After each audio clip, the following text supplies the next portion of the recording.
Marilah yang pertama-tama kita merafakkan setinggi-tinggi kesyukuran kehadrat Allah Subhanahu wa taala kerana Allah telah kurniakan kepada kita nikmat iman dan nikmat Islam. Dan seterusnya kita juga merafakkan rasa syukur kerana pada malam ni kita telah diberikan keizinan oleh Allah Subhanahu wa taala untuk sama-sama kita dapat melangsungkan peribadatan kita, pengabdian diri kita kepada Allah Subhanahu wa taala.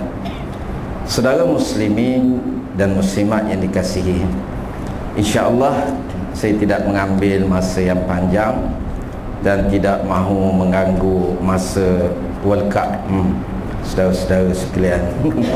Insya-Allah dalam sekitar 20 minit untuk kita mengambil sedikit ibrah, pengajaran dan pelajaran daripada ayat-ayat Al-Quran dan hadis Nabi sallallahu alaihi wasallam. Saudara muslimin dan muslimat, kita berada pada bulan Ramadan, yang mana pada bulan ini kalau kita hayati, kita akan dapati bagaimana bulan ini merupakan satu bulan yang dipenuhi dengan kasih sayang Allah kepada kita. Sebab itu puasa, kalau kita melihat di dalam Al-Quran, Allah disebut bahawa ibadah puasa ini adalah ibadah yang natijahnya ialah yang pertama la'allakum tattaqun, yang kedua ialah la'allakum tashkurun. Cukuplah dua tu pada malam ni. Yang pertama, Allah Ta'ala kata ibadah puasa ni ibadah yang akan melahirkan ketakwaan diri kita kepada Allah. La'allakum tattaqun. Ayat tu rajinlah kita dengar selalu menjelang Ramadan. Memang kita dengar kutiba 'alal ladzina min qablikum la'allakum tattaqun. Baik, takwa ni dia membawa kepada makna taat. Dia ada tiga makna yang disebut oleh para ulama. Cukuplah satu, pertamanya taat. Baik, bila turun ayat yang berkaitan dengan arak, sebelum masa di Mekah, ayat arak, pengharaman arak ni tak ada lagi. Orang beriman pun pakai minum arak. Ana bela-bela apa Allahu Akbar takbir tu, tak arak dulu tepi. Itu biasa. Sebab masa tu arak tak haram lagi.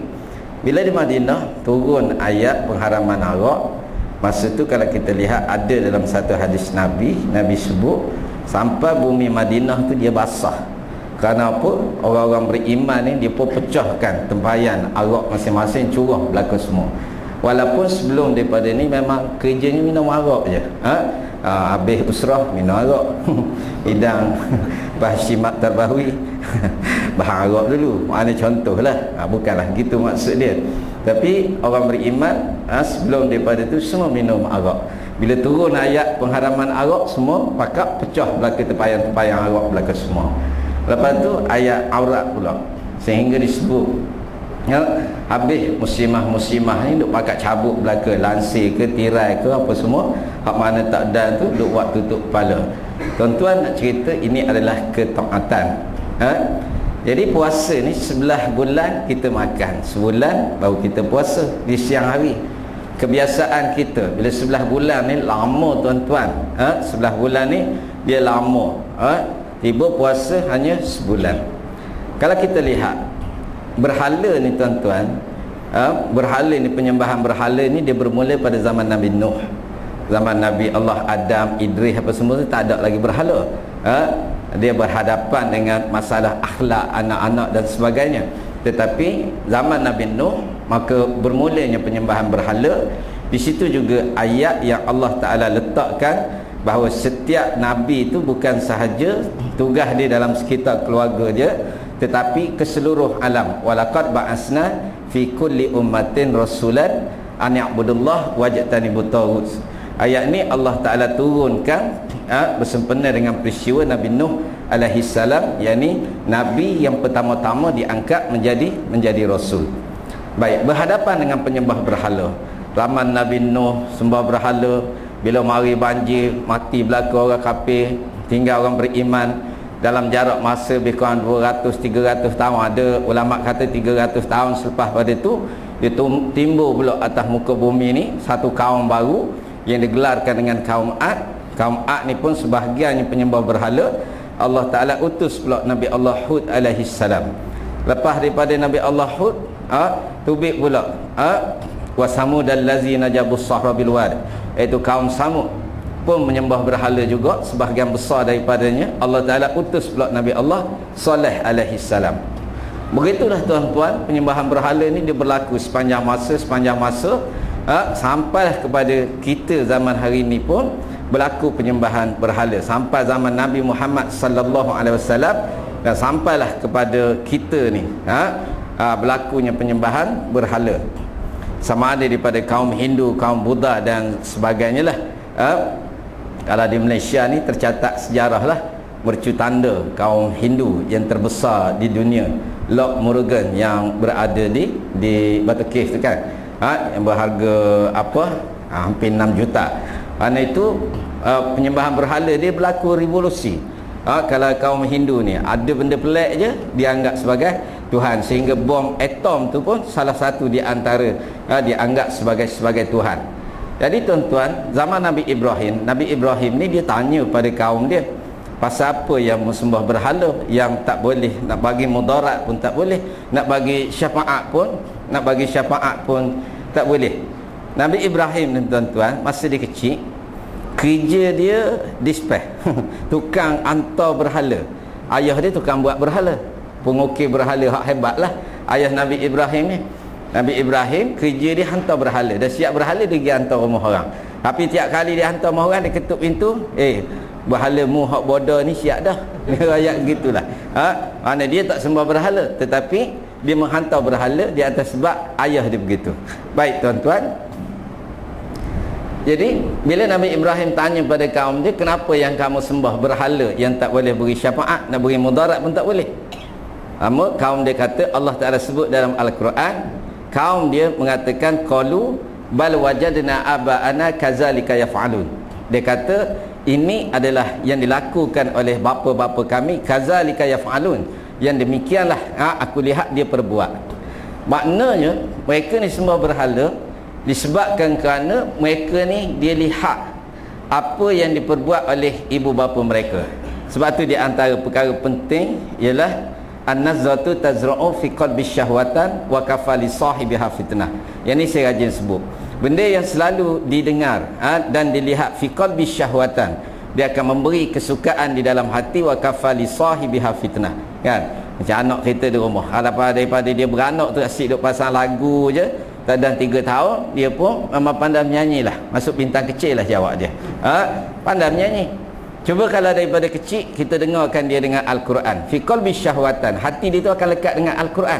Dia boleh baca Fatihah, dia boleh baca itu, kan? Ambil budak-budak pasti, budak pasti pada kecil dah baca Quran, tak balik boleh baca doa. Ambil budak tadika pula joget hanya tuan-tuan, mana nak cerita an-nazratu taz'u fi qalbi syahwatan. Jadi tuan-tuan, bila Allah Ta'ala sebut la'allakum tattaqun ni, dengan maksud supaya kita ni jadi orang yang taat, jadi orang takwa. Sebab takwa ni lah sebagai bekalan yang terbaik. Sebab iman kita ni ialah kita laksanakan apa yang diperintahkan oleh Allah, bukan kerana kebiasaan kita. Ada orang kerana kebiasaan, tak, saya ni agak beribu dah agaknya pergi nikah kahwin orang ni, rumah orang kahwin ni, tapi bila saya kadang gatal mulut juga tanya pasal apa dia buat gini. Dah jadi wakil rakyat ni lagi teruk.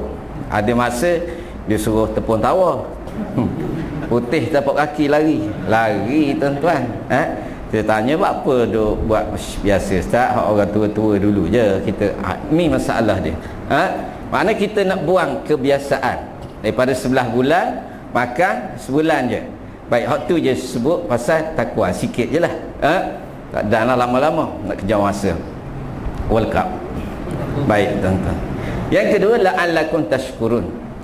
Lepas tu dalam bab la'allakum tashkurun ni Allah Ta'ala mulakan dengan syahrul Ramadan allazi unzila fihi al-Quran hudan linnas wa bayyinatin minal huda wal furqan. Lepas tu disambunglah faman syahida minkum asy-syahra falyasum wa in kana maridan aw ala safarin fa'iddatun min ayamin ukhra, al-ayah. Akhir sekali bila dah Quran dah turun pada kamu, Allah Ta'ala kata dah jadi petunjuk pada kamu sebagai petunjuk. Lepas tu apa, kamu kena berpuasa kalau kamu sakit, kalau kamu au ala safarin, kamu puasa tapi bulan puasa tapi kamu berada di atas jalan, di atas perjalanan ataupun musafir, maka Allah Ta'ala kata berbukalah fa'idatu min ayamin ukhar, nanti kemudian menggantilah puasamu tu. Akhir sekali Allah Ta'ala kata walitukabbirullaha ala ma hadakum wa la'allakum tashkurun.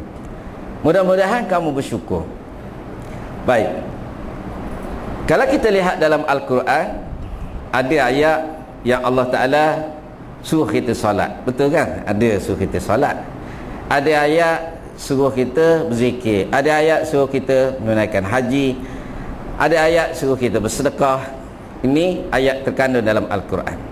Dalam Al-Quran juga ada ayat larang kita mencuri, larang kita berzina, larang kita minum arak. Baik, bagi orang yang bersyukur, maka dia akan melihat sama ada perintah ataupun larangan ni dia akan ada, dia mempunyai hikmah yang besar. Itulah kasih sayang Allah. Macam kita lah, kalau kita kasih ke anak kita, mesti kita suruh dia pergi sekolah, kan? Itu tanda kasih lah. Kalau anak kata malas lah ayah pergi surah, ayah kata tak apa lah, malas sudah duduk rumah. Itu memang ayah paling benci ke anak lah tu. Ayah tak sayang ke anak. Anak kata malas sekolah, malas pergi ngaji Quran, ayah pun kata tak apa dah, malas ngaji, dah duduk rumah sudah. Itu tanda ayah tak sayang ke anak. Jadi Allah Ta'ala dengan kasih sayang dia kepada kita, maka dia suruh kita buat benda yang baik, dan Allah Ta'ala larang kita buat benda yang jahat. Sama ada perintah ataupun larangan, dia adalah kebaikan kepada kita. Bukan semua yang Allah Ta'ala bagi je ada hikmah. Tak. Saya bagi contoh. Kita lihat tubuh badan Allah Ta'ala jadikan kita ni. Ada Allah Ta'ala buat rambut, bulu kening, janggut, ada belaka Allah Ta'ala buat.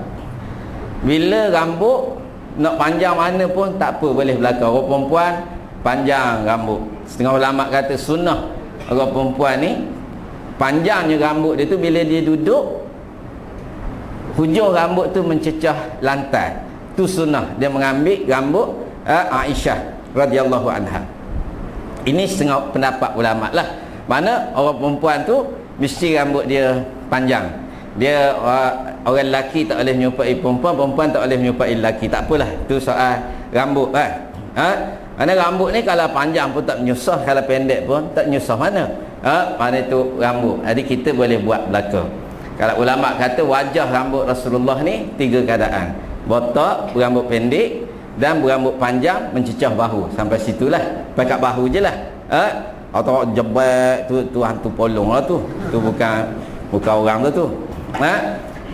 Jadi kalau nampak orang rambut panjang sikit tak apalah. Tapi janganlah lampau pula. Dia ada hak-hak dia. Baik, itu ya pendapat ulama. Itu rambut tak apa buat dia duduk atas ni. Cuba tengok Allah Ta'ala buat bulu kening kita. Waktu kita lahir bulu kening kita ni sikit je. Tapi bila kita besar, inilah bulu kening kita. Jadi bulu kening ni tuan-tuan, cuba kalau Allah Ta'ala biar bulu kening ni panjang macam rambut juga. Cuba bayangkan. Dia panjang. Tengok. Ustaz. Dia balik kita. Oh Ustaz. Gitu. Jadi menyusah kita kalau bulu kening ni panjang. Jadi Allah dia sekat bulu kening ni daripada panjang. Artinya sekatan Allah itu nikmat. Nak bagi faham gitu. Tangan ni Allah Ta'ala bagi panjang ni je. Cuba kalau Allah Ta'ala biar panjang. Panjang. Allah susah kita tuan-tuan. Jadi Allah Ta'ala sekat. Ni lah panjangnya. Malaysia ni kalau tangan paling panjang, kalau ingat masa main bola dulu, zaman bola dulu, siapa? Armugan tak? Menjaga gol. Tangan dia lebih pada lutut. Menjaga gol paling cekak lah di Asia pada masa tu. Dapat anugerah. Panjang tangan dia sampai ke lutut. Itu panjang. Tapi taklah panjang terus gitu. Tak. Artinya sekatan Allah tu nikmat mata gitu kok. Sony ya Allah Ta'ala buat. Kalau yang buat besar tak berhenti, letih kita. huduh kamai mata jojo baik, maka Allah Ta'ala sekat mata tu daripada besar, padan dah besar ni, maka sekatan Allah itu nikmat. Artinya bila sebut la'allakum tashkurun, kita kena fahamlah apa yang Allah Ta'ala suruh itu adalah nikmat, dan apa yang Allah Ta'ala sekat juga adalah nikmat. Ini cara orang bersyukur dengan Al-Quran. Faham? Dia tahu dalam Al-Quran bila Allah Ta'ala suruh semayang, bila Allah Ta'ala larang berjudi, dia berhenti berjudi. Kenapa? Kerana dia tahu itu adalah kasih sayang Allah pada kita. Allah Ta'ala sekat kita daripada berbuat benda-benda yang akan merosakkan diri kita sendiri. Sikit je lah, la'allakum tashkurun. Akhir sekali nak ayatnya, jadi kita sebagai orang yang beriman ni, dalam keadaan kita berpuasa, kita juga kena fahamlah bulan ni adalah bulan kasih sayang Allah.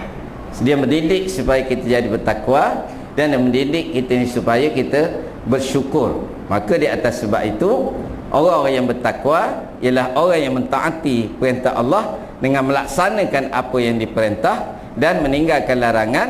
Begitu juga orang yang bersyukur ialah orang yang melaksana perintah Allah dan tinggal segala larangan.